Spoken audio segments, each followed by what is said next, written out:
그러면 이와 같은 데이터에서 성별에 따라서 직종의 분포가 다르지 않다라는 기무가설과 성별에 따라서 직종의 분포가 다르다라는 대립가설에 대해서 검증을 해보도록 하겠습니다. 자, 지금 내가 설명을 드린 그 기무가설 같은 경우에는 분포가 다르지 않다라고 했으니까 독립이란 얘기고요. 네, 대립가설이라고 한 직종의 분포가 다르다라고 얘기한 거는 연관성이 있다라는 뜻이죠. 자, 그렇기 때문에 이 가설을 검증하기 위해서는 교차 분석표를 사용을 해서 검증을 할 수가 있습니다. 자, 그러면 분석 메뉴로 가서요. 기술 통계에 가서 교차 분석을 실행을 시키세요. 자, 행에 성별을 위치를 시켜주고요. 열에는 직종을 위치시키겠습니다. 자, 그러고 나서 이 분석을 하면서 어느 정도 수준까지 분석 결과를 나오게 할 건가 그 부분도 중요한데요. 자, 연관성 정도가 있다 없다를 결론을 내리고 연관성 정도가 있으면 어느 정도 수준까지 연관성이 있는지까지 보는 정도로 옵션을 선택을 해보도록 하겠습니다. 자, 우선은 이 데이터 같은 경우에는 데이터가 다 명목적도였었죠. 자, 그렇기 때문에 람다 값을 선택을 해야 되죠. 자, 통계에 가서 람다를 선택을 해주세요.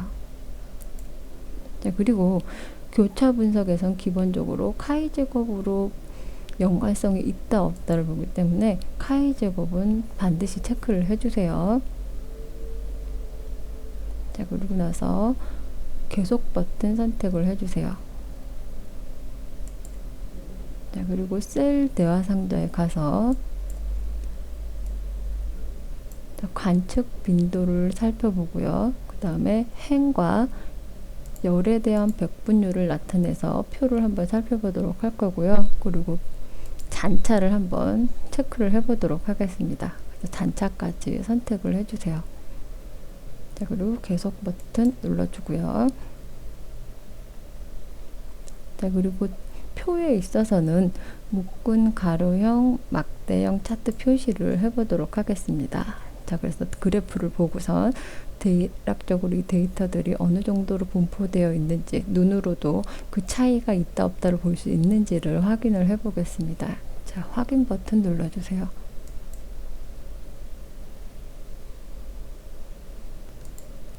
그러면 이와 같이 결과 화면이 뜨는 것을 확인할 수가 있죠.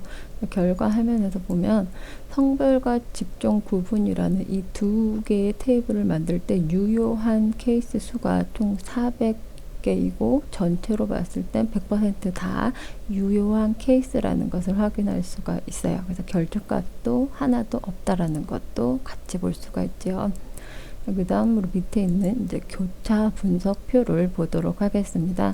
자, 이 교차 분석표를 보고 이제 해석을 할 수 있는 부분이 전체 여사원 중 186명 같은 경우에는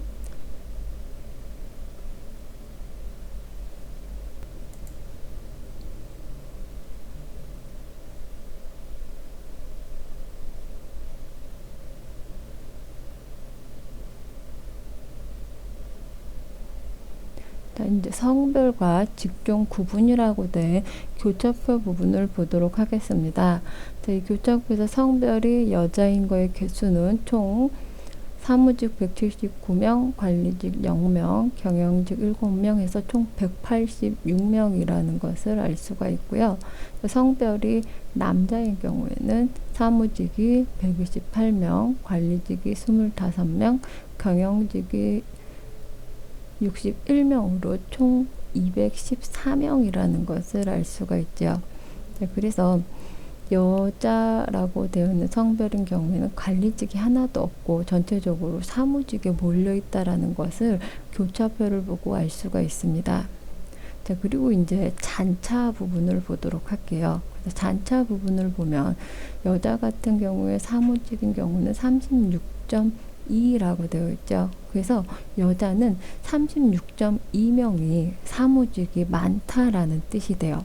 자, 그리고 남자 같은 경우를 보도록 할게요. 여기서 잔차 부분을 봤을 때 이 관리직에 11.6이라고 되어 있는 부분 있죠. 그래서 남자는 관리직이 11.6명이 많다라는 것을 이 잔차를 보고선 그렇게 해석을 할 수가 있습니다. 자, 그리고 나서 자, 이 교차표를 보고서는 분할표를 작성을 할 수가 있고요. 그래서 성별이 여자인 경우 사무직 179명으로 표기를 하면 되고요. 성별이 여자인 경우 관리직은 0명으로, 성별이 여자인 경우 경영직 7명으로 표시를 할 수가 있어요. 자, 그리고 나서 그 밑에 있는 카이 제곱 검정을 보도록 하겠습니다. 자, 이 분석을 돌릴 때 가설에 대해서 설명을 드렸었는데요. 기무가설로 성별에 따라 직종 분포가 다르지 않다라는 독립이다라는 가설을 설정을 했었죠. 대립가설로는 성별에 따라 직종의 분포가 다르다라는 연관성이 있다라는 거죠. 성별하고 직종의 분포가. 자, 그렇다는 가설 두 가지를 설정을 했었어요. 그걸 갖다가 유의수준 0.05%에서 가설을 검정을 한다면, 자, 카이 제곱 같은 경우에는 여기 보이는 것처럼 74.761로 나타났고요. 자, 유의 확률값이 0.000으로 유의수준 0.05보다 더 작지요. 자, 그렇기 때문에 기무가설을 기각하게 됩니다. 자, 뒤에도 계속 반복이 되겠지만 가설을 세우고 나서 가설을 검증할 때는 통계량값, 이 카이 제곱처럼 나오는 이 통계량값을 보고 그 다음으로는 유의 확률값을 보고 그리고 기준이 되었던 유의 수준값을 봐요. 그래서 유의 확률값이 유의 수준값보다 작은 경우, 자, 그 경우에는 기무가설을 기각을 하게 됩니다. 자, 지금 이 경우가 그러한 경우이죠.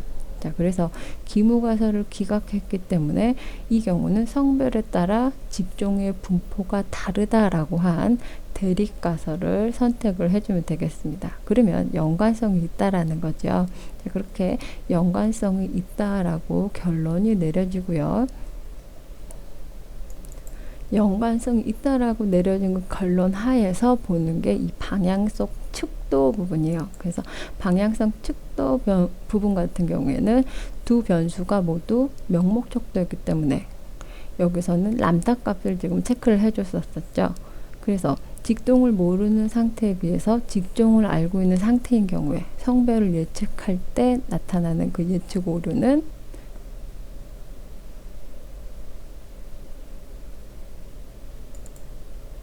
이 부분에 있죠. 그래서 람다 값에 있어서 성별을 종속한다라고 했으니까 성별을 알고 있을 때, 성별을 예측할 때 나타나는 그 예측 오류는 0.274 정도이다라는 것을 알 수가 있어요.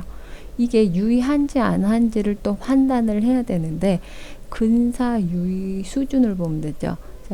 0.003이기 때문에 유의 수준 0.05보다 작기 때문에 연관성이 유의하다라고 볼 수가 있습니다. 그래서 연관성 정도를 실제로 어느 정도 있는지 없는지를 알아보고자 할 때는 체크한 그 람다 값에 있어서 성별 종속이라고 된 이 부분을 살펴보면 그 값으로 판단을 할 수가 있습니다.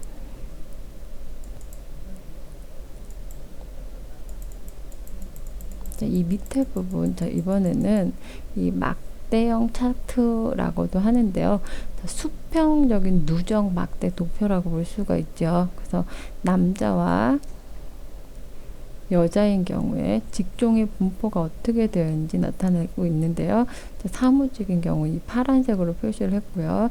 관리직인 경우에는 이 초록색으로, 경영직인 경우에는 이 풀색으로 체크를 했어요. 그래서 눈에 보기에도 여자에 있어서의 사무직 비율이 상대적으로 더 많다라는 거, 남자에 비교해서는 더 이 사무직 쪽으로 더 몰려 있다라는 걸 알 수가 있죠. 그럼 성별과 직종은 연관성이 있다라는 것을 이 차트를 보고도 알 수가 있어요. 근데 이것이 통계적으로도 유효한 정도로 있는지를 확인하기 위해서 지금 앞에서 살펴본 이 카이 제곱 검정이라던가 성별과 직종 구분에 있는 교차 분석표를 보고 좀 더 정확한 수치로 나타내서 통계적인 결론을 내려봤습니다.